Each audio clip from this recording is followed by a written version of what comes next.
उमेदवार दिलेला आहे तुम्ही, नेमकं ओबीसीच्या नेत्या पंकजा मुंडे देखील महायुतीच्या उमेदवार आहेत, तरी देखील तुम्ही बीडमध्ये ओबीसीचाच उमेदवार दिलेला आहे, नेमकं का दिलंय, कारण काय? नाही, एक तर पंकजाचा आमचा काय संबंध आहे? ती वेगळ्या पक्षाची आहे, आम्ही वेगळ्या पक्षाचे आहोत आणि आम्ही ज्या ओबीसीसाठी जीवाचं रान करतो, रात्रंदिवस आमच्या अंगावर जेवढे केस असतील एवढ्या शिव्या आम्हाला मराठा समाजानं घातलेल्या आहेत, त्यावेळेस पंकजाताई कुठं होत्या? त्यावेळेस नव्हत्या. आणि म्हणून आमचा कॅन्डिडेट आम्हाला कुणाला पाडायचं आणि कुणाला आणायचं याचा काही देणं घेणं नाही आहे. आम्हाला आमचा उमेदवार जिंकून आणायचा आहे आणि आम्हाला लोकसभेत पाठवायचं आहे, म्हणून आम्ही त्यांना उमेदवार दिला.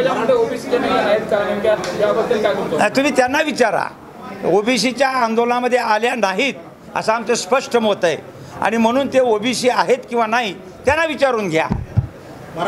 जर ओबीसीच्या असत्या तर त्या ठिकाणी आंदोलनामध्ये आल्या असत्या. एवढ्या गोर गरीब 18 पगड जातीचं वंजारा असेल, धनगर असेल, माळी असेल, कोळी असेल, हे 12 बोलतेदार असतील, लोहार कुंभार सुतार हे सगळे असतील, यांच्या तोंडातला घास हा मराठा समाज काढू लागला म्हणून आम्ही आरडू लागलो. त्यावेळेस पंकजाताई का आल्या नाहीत?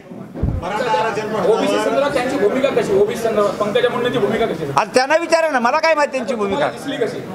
नाही, दिसली म्हणजे आमच्या या आंदोलनामध्ये आल्या नाहीत म्हणून याचा अर्थ त्यांना काही ओबीसी विषयी काही देणं घेणं नाही आहे. आणि त्यांचं म्हणणं काय आलं की मी 2 समाजामध्ये भांडणं लावायला येत नाही.